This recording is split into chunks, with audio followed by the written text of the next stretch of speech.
Welcome to Empower Her Radio, the space for powerhouse women ready to step into their next level of abundance, purpose, and personal freedom. I'm Dr. Corey Winn, a high performance coach, doctor of physical therapy, philanthropist, and business consultant. I help ambitious women align with their highest calling, expand their wealth and impact, and create a life that feels as good as it looks. If you're a high achieving woman who's built success yet finds yourself craving more alignment, more purpose, more ease, you're in the right place. Here, we bridge the gap between ambition and fulfillment. Through transformative conversations and proven strategies, you'll gain the courage to step into the fullest expression of you. Build a powerhouse business that aligns with your expertise and divine gifts, and lead your life, both personally and professionally, with unshakable confidence, worthiness, and compassion. This is about expansion, legacy, and owning your power unapologetically. You already have everything inside of you to create a life of unlimited possibility. It's time to unlock it. Welcome to your next level. Let's dive in.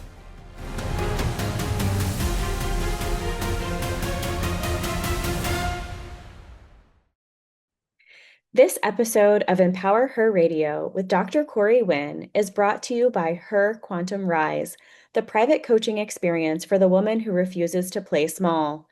Her Quantum Rise is where high-achieving women come to elevate their leadership, align with their deepest purpose, and unlock overflow in every area of life. This is where you shed the old paradigm, step into your highest identity, and rise with clarity, certainty, and unstoppable momentum. If you are ready to move from doing it all to leading from grounded power, if you feel the pull toward a bigger life, a bigger mission, and a bigger capacity to receive, then I would love to explore what this next level looks like for you.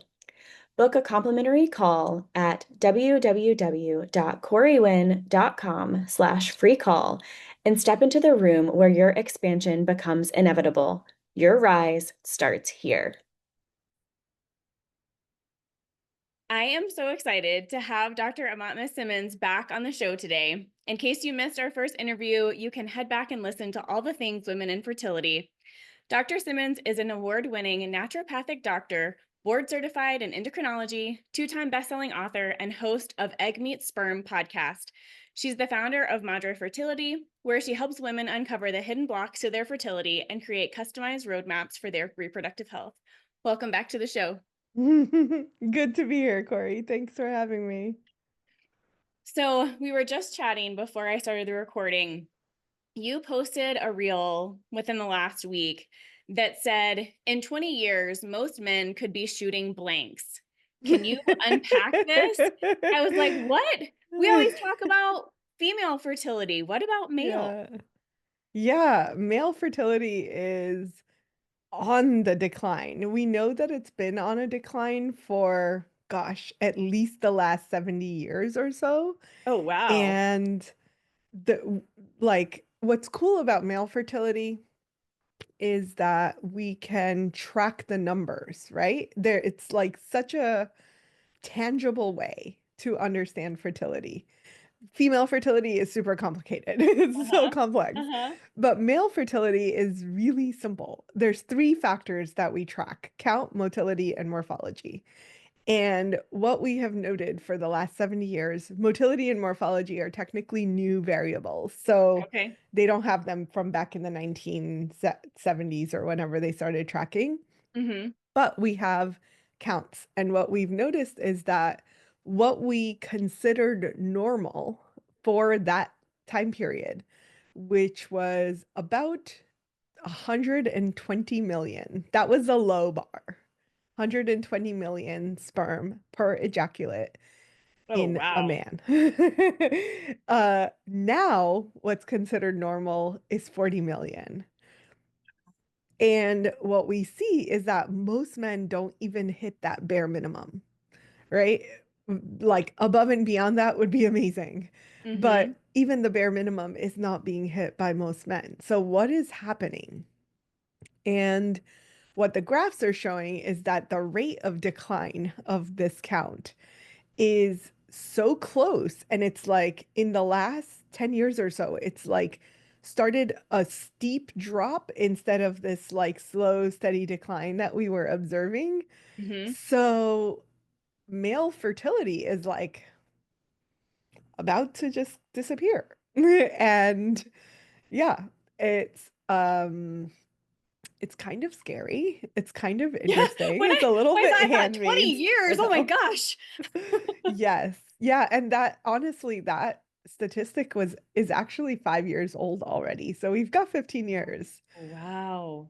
And of course, like statistics are not reality, right? Like there's a whole bunch of stuff that we can say about it.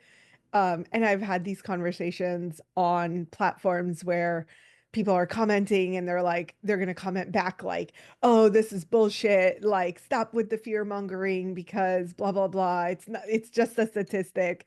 And Uh-huh. it's like, well, yes, but if we ignore the statisticians, we miss like this major thing that's happening in our lifetime, in our children's lifetime, right? I have a son.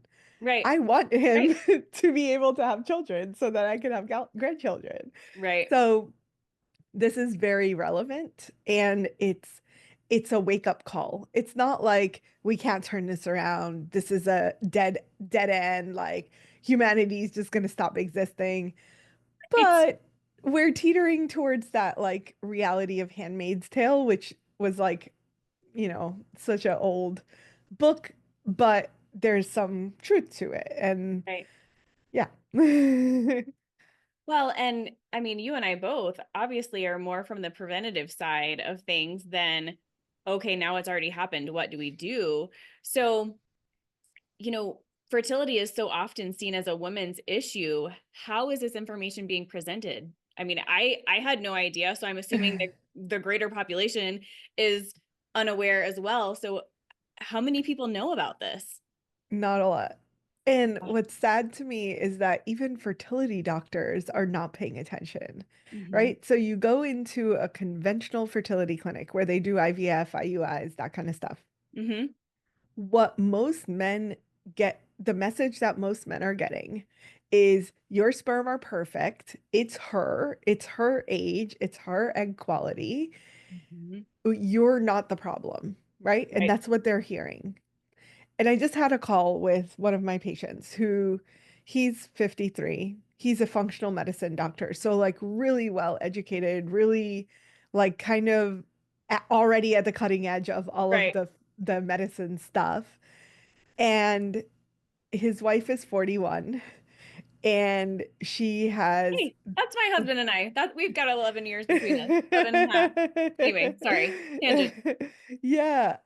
So she's like, I had a chat with her last week and she's like, well, he's pretty much not doing anything because every time we go to the fertility clinic, they're like, well, it's not him. It's because of your age. It's like, well, but he's 11 years older than you. So technically it's because of his age that we're having Uh-huh. this problem. Uh-huh. But it's like his sperm are, the count is amazing, right? Mhm. So let's give him that. But his motility and morphology are abominable. Like, what is happening? What are you Mhm. doing? What's Mhm. happening to these sperm and why are they Yeah. disappearing? So it was, it's kind of like telling to me that in terms of like how can we change anything if the doctors that are at the cutting edge of this fertility medicine are ignoring the fact that male fertility is at least a 50% factor, if Yeah. not Yeah. all of it. Right? So yeah, so I feel like not a lot of people are doing anything about it and hence we see again and again guys are like checked out of the fertility equation because they're told they're fine, they're not the problem. Mhm. Um, but in his case, he's absolutely the problem. His motility is 17% and morphology was at some point 5%. Currently, it's undetectable, which is not a good sign. It's Yeah. like, wait, you can't even pick it up. That's a problem. Yeah. And yet he's told, no, no, no, it's not your sperm. It's all good. So then he's like, well, what am I supposed to do? Like, I don't need to do anything because the doctor keeps saying my sperm are fine.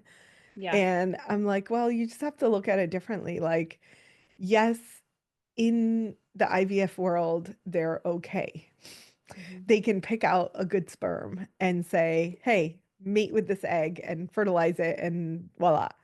Yeah. But in the real world, if you're not doing IVF, you need not only tons of sperm, but extremely high quality sperm so they can actually fertilize the egg in a natural environment where Right. they're not using technology to like fertilize. Right. Yeah. So what are you finding is affecting all of this? I think the environment is honestly a really big piece.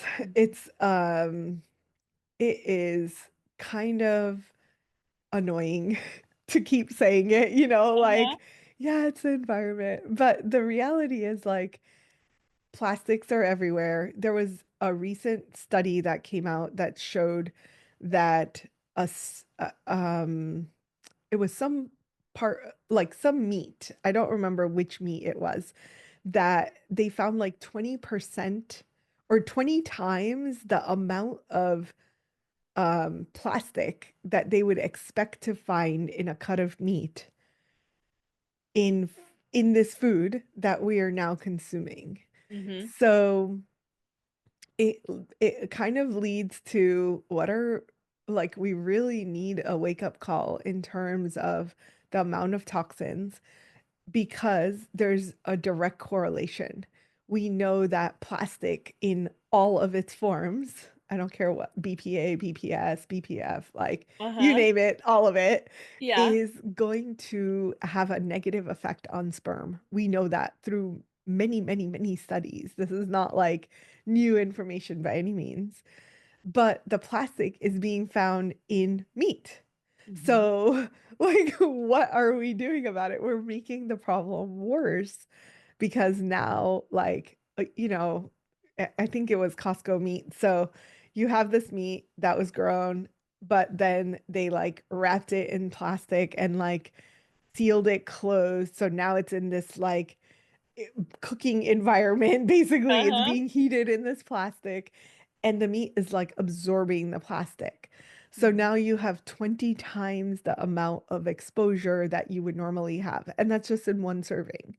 So I'm you eat literally this just like, thinking about we had organic grass-fed steak last night. yeah. Ideally, that's great. Mm-hmm. Packaged in plastic.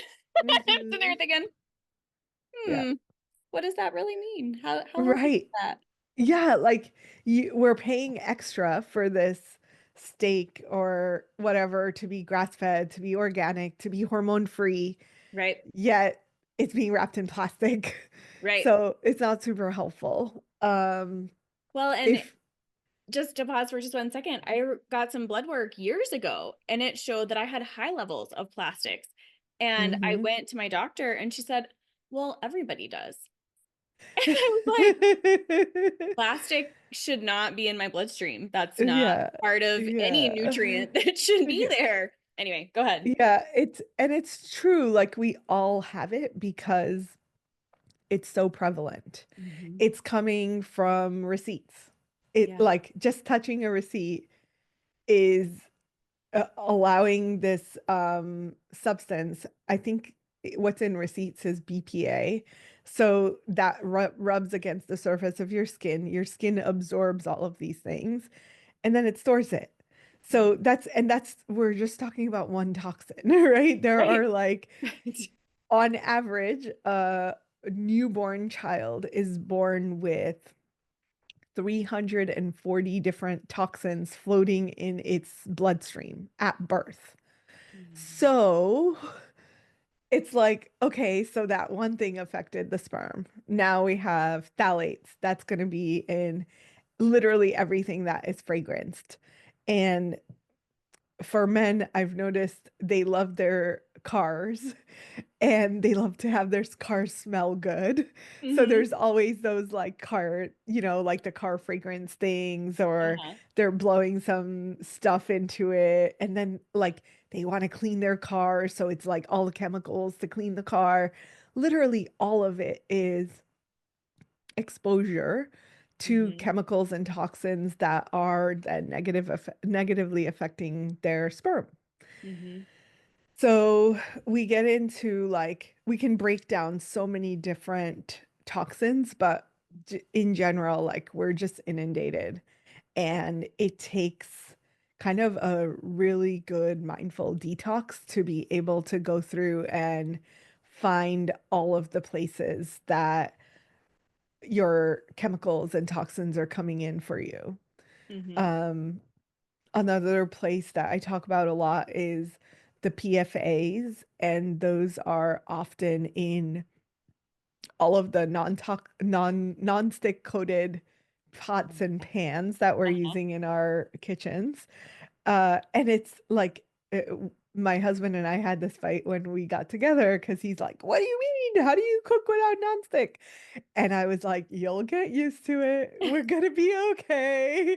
And he would literally just like, "But this would taste so much better if we cooked it in nonstick." And I was like, "Yeah, it probably would. And you'll get the perfect texture. But guess what? You've added like 8 layers of toxins onto your food. Mm-hmm. Pass."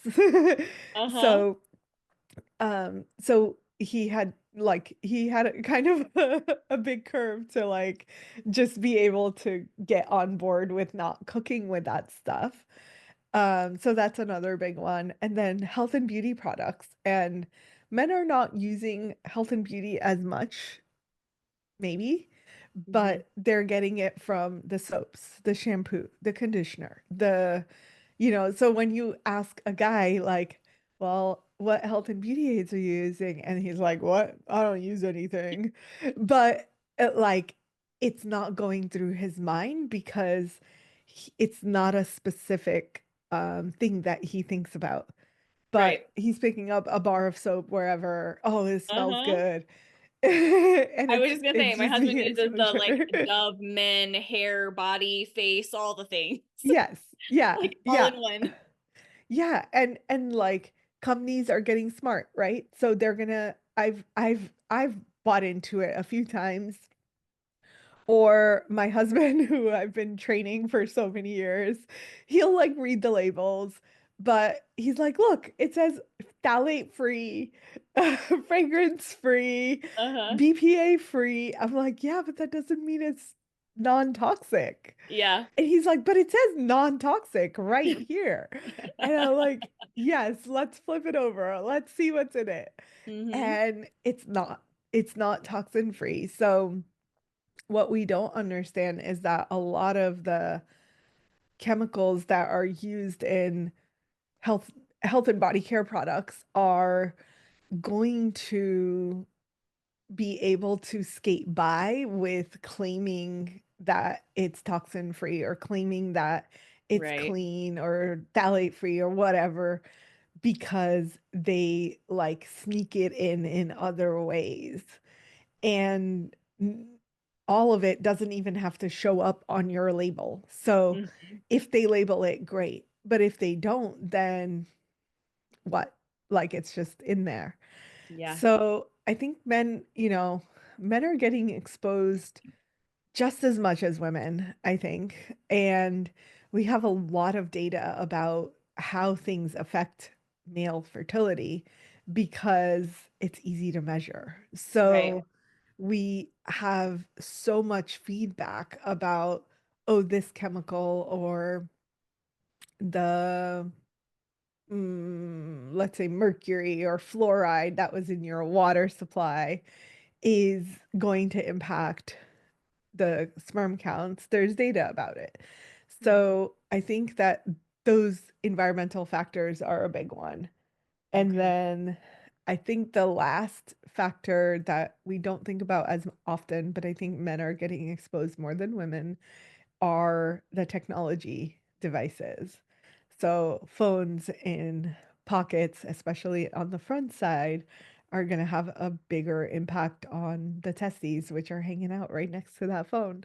Mm-hmm. And there is some research around EMFs and how they affect sperm health. So that information is sort of new, but even if it's as simple as this device is giving off heat, Mm-hmm. right? So let's Mm-hmm. forget the EMFs, which can feel somewhat woo-woo sometimes. Right. But even if we think about the heat that is coming off of these devices, or you have a laptop that's sitting on your lap, that heat is enough to mutate and affect the sperm negatively.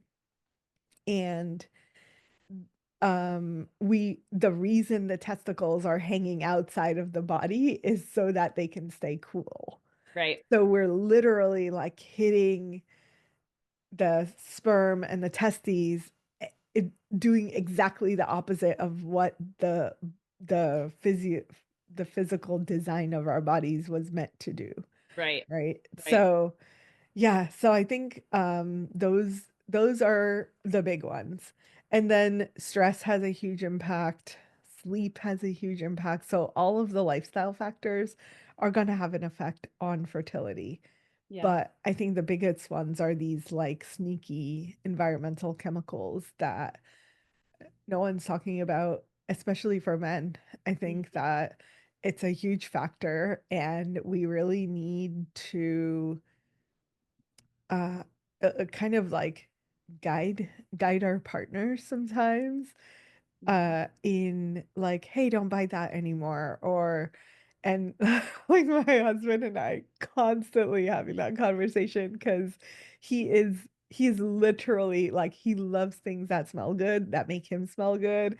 Um and eh, Yet so much of it is chemicals, and I'm like, I smell you. You smell really good, but that's probably not a good thing, right? Like, what did you add that is this new product?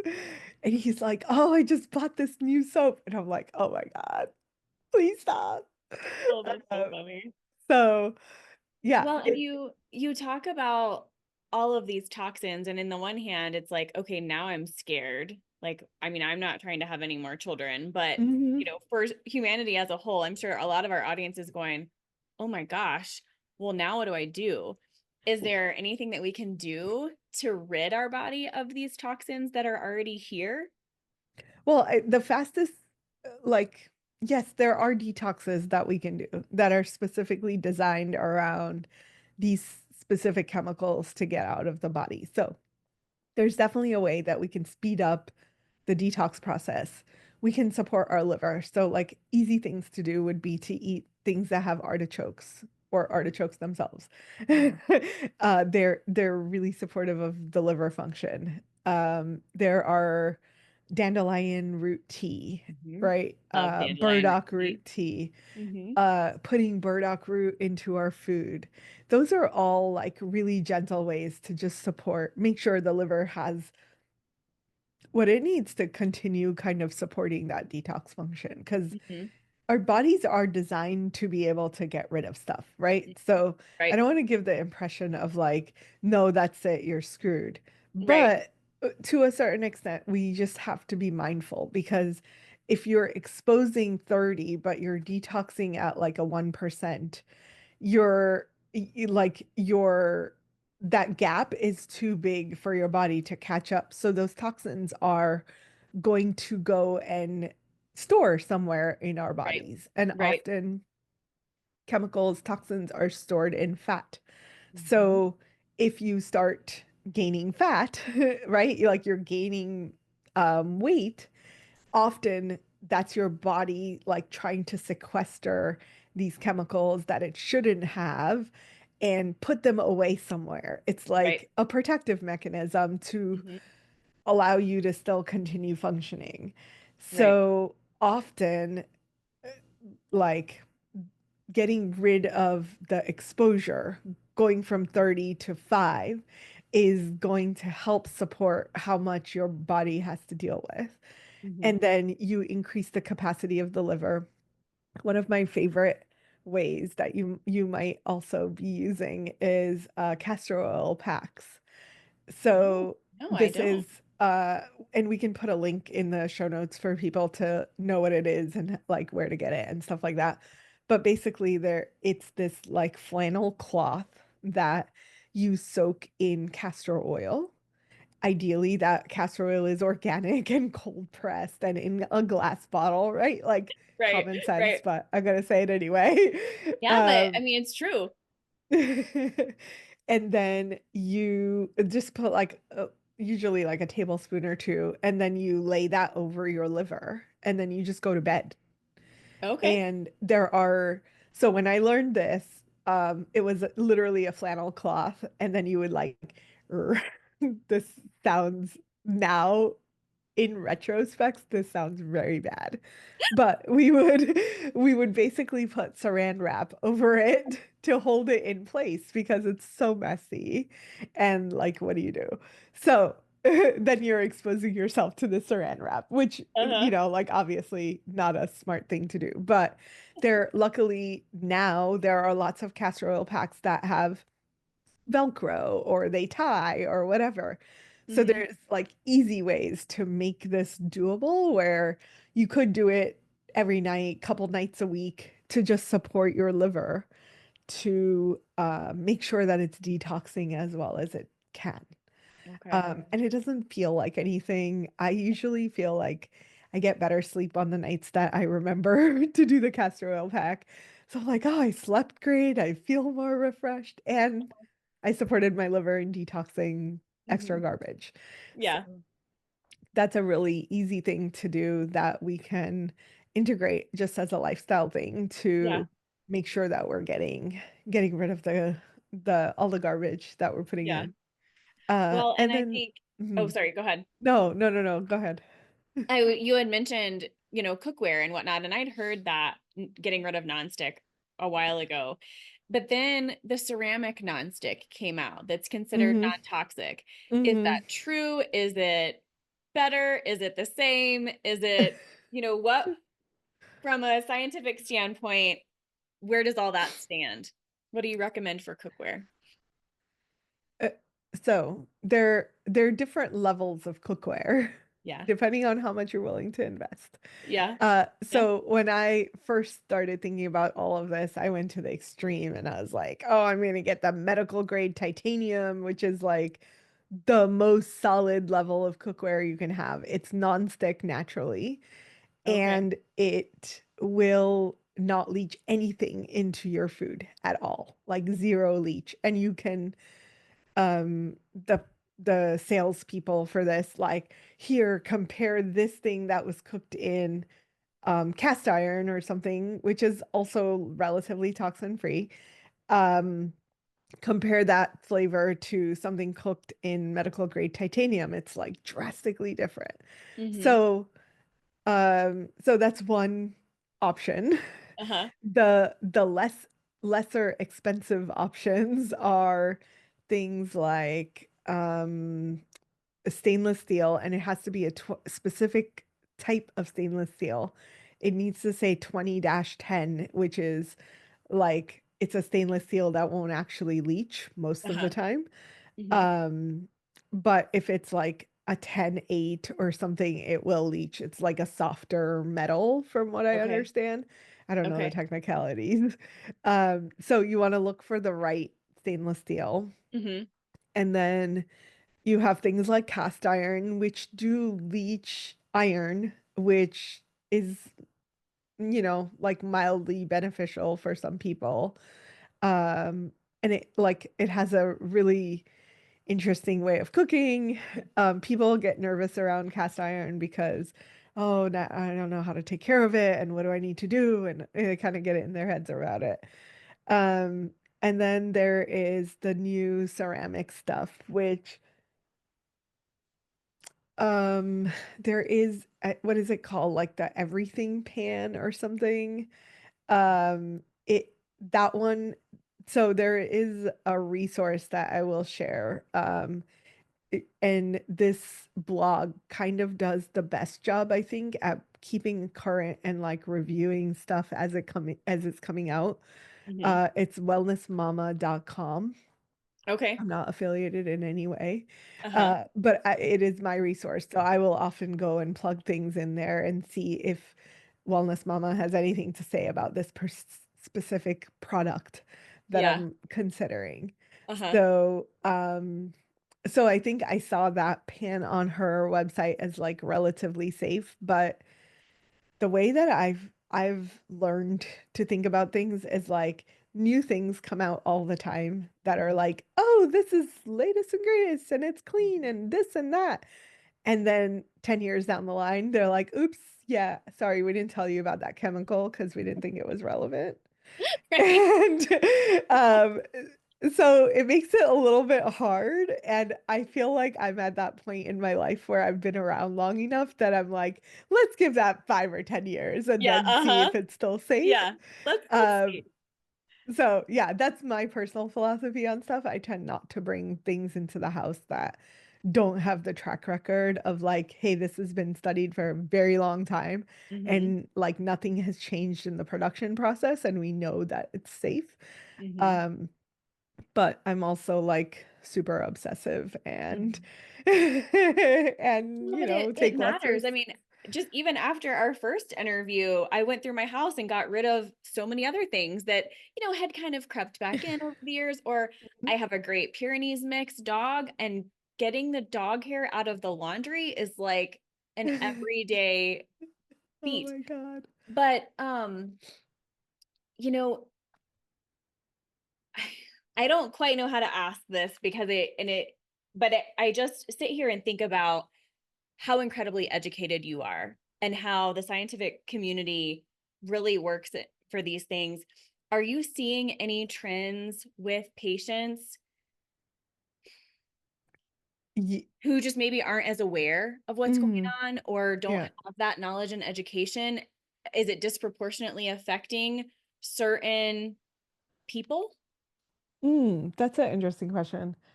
Um, I think it's person dependent to a certain extent. But what I love is how many people I see that are like, we've already been doing all of these things for like 5 years. Now what? Right. Right. So they're like, I think people are waking up more than we understand or realize. And there are entire movements towards clean living. Mm-hmm. And I love it. Like, I Yes. love not having to go through people's homes and be like, oh, you got to get rid of this and this and this and this, which 10 years ago was not a thing, Right. right? Like, almost everyone 10 years ago was like, you want us to do what? Uh-huh. Like, get rid of our nonstick pans? Uh-huh. How will we survive? Right. Now it's like, oh, yeah, we already got rid of that. Well, and there's We're something to not be into that. said of like that having the recognition of I've been doing the same thing and it's still not working. I need to be open to trying something else. Yeah. Yeah, and I think so there's a degree of like the bar has raised Mm-hmm. through at least the people that I come in contact with, which Uh-huh. is like I have to always acknowledge like it's a small subsect of people that would even Right. want to talk to me. Right. So, but the bar is raised for the people that we're working with, Mm-hmm. for most of them. For the ones that have not got on board yet, we love it because we're like, oh my God, you're gonna feel so much better from Yeah. just doing the bare minimum, right? Yeah. Like life is gonna be so different from just doing these 5 things. Mm-hmm. So I got very excited about that. There is a free resource that I have just reworked with like a whole bunch of links and stuff to make it easy for people to know like what do I recommend and all of that. Mm-hmm. So happy to share that link with your audience as I would well. love that. Yeah. Um, and that book is based, or it's like a booklet. It's basically like the guide to cleaning up your home in Uh-huh. a more effective, efficient way. Mm-hmm. Um, so yeah, so that's a trend. I think that the other piece of this, like, is it more common in certain populations? I think Mm-hmm. that there is this, like, kind of the population that is struggling to even survive, like their day-to-day needs are a Right. struggle. Right. Um, they of course are being exposed to more environmentally because they live in areas that are more polluted in general. Right. So Right. that's the first part. then they're Yeah. eating crappier food. So Hmm. that's another thing. And Right. then on top of that, they have so much more stress. So Mhm. there are so many people that are in that boat that are struggling. So it's I don't want to make it sound like, hey, this is accessible and everyone should do it. And Mhm. technically, I think like my husband points this out all the time because I'll like go to him and be like, "Oh, I just bought this new makeup and it was so expensive." And he's like, "How much did you spend?" And I'm like, $40. And he's like, "What? Like you have never shopped at super expensive high-end mall stores that sell makeup, apparently." And I was like, "Yeah, no, I've never done that." And he's like, $40 is not a lot for makeup. Right? Well, and So you pose such a great point because all of this is about access too. Having the ability to go out and buy organic food, having the ability to totally change how you clean your house or live in a place that's not like super populated, like, I don't know, Brooklyn or somewhere that you can't Mhm. necessarily control what's coming into your environment, even if your space is super clean. Yeah. Yeah. Get this. We found, so this is a little bit of a sidetrack, but we found that I areas that are exposed to high pollution, which are not actually what we would think of as pollution, these are people in the Central Valley in California Okay. that are exposed to a lot of like farm environment. So Mm-hmm. they're being exposed to really extreme chemicals that are being Mm-hmm. sprayed on all of this food. They have a harder time controlling their blood sugar levels. Oh, wow. And so we found this out randomly because one of our clients is has a monitor and he is like messaging and he's like, "Oh, we left the valley for a weekend and all of a sudden my blood sugars were better." Oh, And we wow. were like, "What? That's so weird."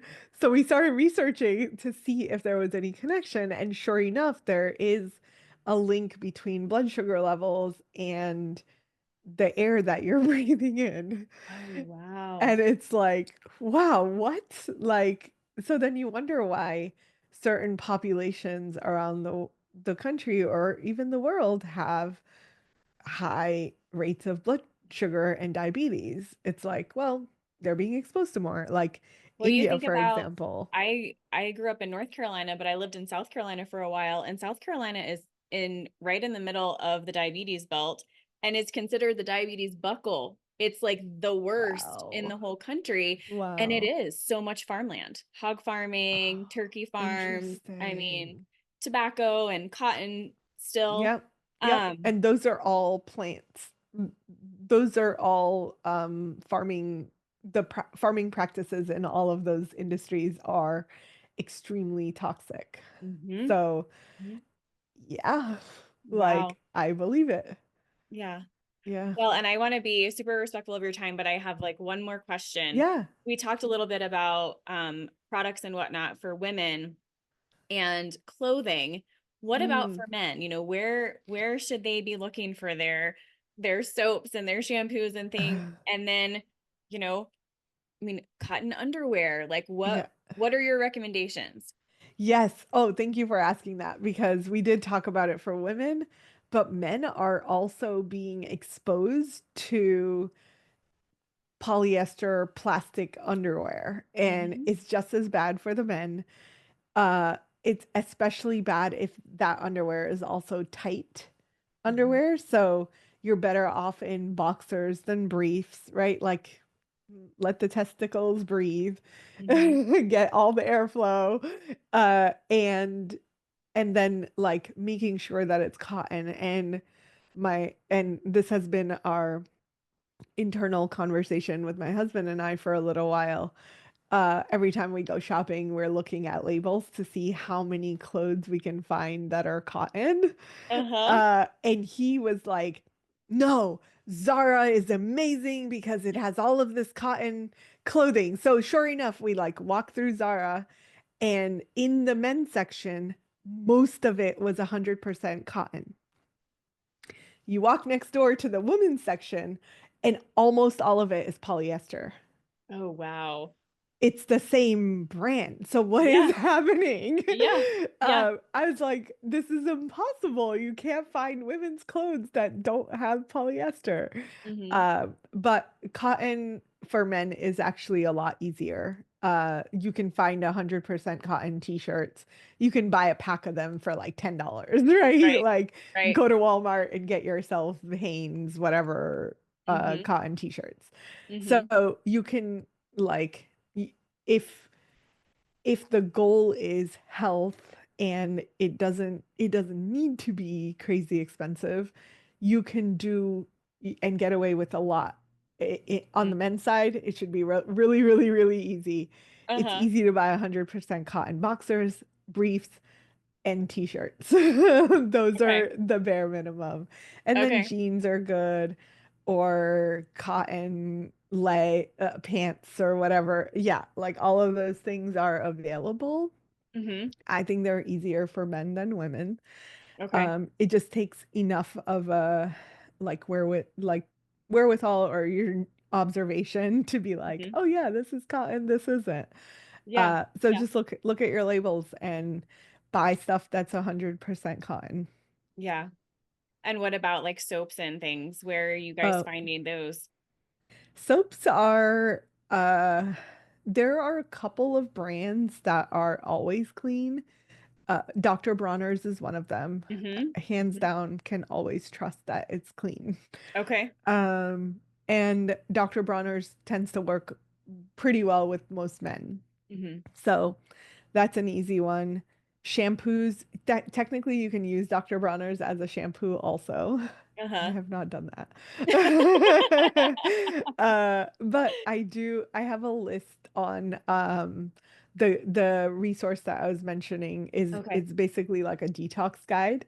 Okay. And that guide has links to all of the different products that Okay. you could be wanting. So like hairspray and gel and like literally everything. Because what I have also like more and more gotten into it, and the more I get into it, the more I'm like, oh my God, another product that was labeled all clean, and I receive it and it's like a load of crap. Well, So and this is so funny because I thought of you the other day because I had spray dry shampoo. Number one, uh-huh, I knew it was kind of bad to begin with, uh-huh. but I sprayed it in my hair and I looked back and the sun is coming through my window and there's this haze in my bathroom. And I thought, uh, I'm now breathing all of that in and it's coating the floor where my dogs are mm, walking. And I was just mm. like, no. And it immediately went in the trash. Yes, and dry shampoos should be easy to find clean, Mhm. actually. So they're usually powders. It's Yes. like I think they're using like baking powder or something. Like Uh-huh. that's the base of most of the clean ones. Yes. So you can totally do that one super clean. Um, there's some products that always like even the clean ones are still a little bit on the not so clean side. Uh-huh. Uh-huh. But I feel like the goal isn't complete 100% toxin free. If you can get there, great. Yeah. But if you're like me, who maybe like, yeah, I still like hairspray sometimes, Hmm. and like just some products just that I'm like, this is mostly clean. It's Hmm. probably not 100%, but I know I'm taking that chance with the mindset of like, if a cleaner version of this comes out, I'm gonna swap it out. Yeah. Right. So it's just something I keep an eye on. And Yeah. then there are, what was I gonna say about products? Nope, I lost my train of thought. There was I had something else that I wanted to add about products in particular. Well, if you think about it, we can definitely put it in the show notes. But like I said, I want to be respectful of your time. Is there anything that we haven't talked about or you haven't mentioned that you want to make sure that we know? Um, no, I don't think so. I hope that this conversation just opens it up to like, this is um family thing. And I know all of your audience isn't necessarily focused on having babies. So I wanted to add this piece. This is what I was trying to remember is everything, every chemical that has affected fertility also increases cancer. I was going to ask you So about that, but I wasn't sure we had time. I just want to say that like if it's affecting your future children, if it's affecting your ability to get pregnant or stay pregnant, it's Mhm. also affecting whether or not your body's growing more cancer cells. Right. So like the research is kind of scary how much overlap there is. Mhm. So I'll just share that I with so the appreciate that because it's just like that extra little push of like, oh, wait, okay, I'm out of childbearing years or I'm not going to have any more children, but this is so important because. So yeah, yeah, thank you. exactly. Thank you. How can everybody get in touch with you? I want to make sure they can follow you if they didn't catch the first show. Yeah, absolutely. The best place to find us is Instagram at Holistic Fertility Doctor. Awesome.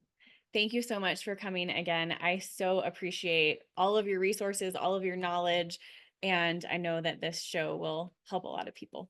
Yeah, I love hanging out with you. Thanks, I Corey. know. Yes.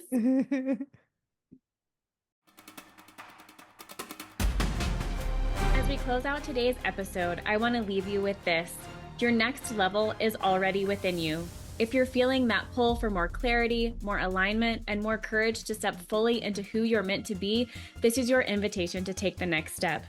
Whether you're an entrepreneur ready to scale or a woman standing at the edge of something bigger, the path forward starts with trusting your desires, owning your worth, and leading with your inner knowing.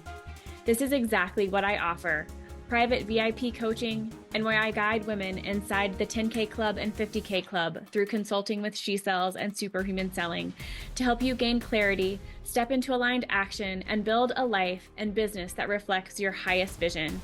If you're ready to explore what's next, let's have a conversation.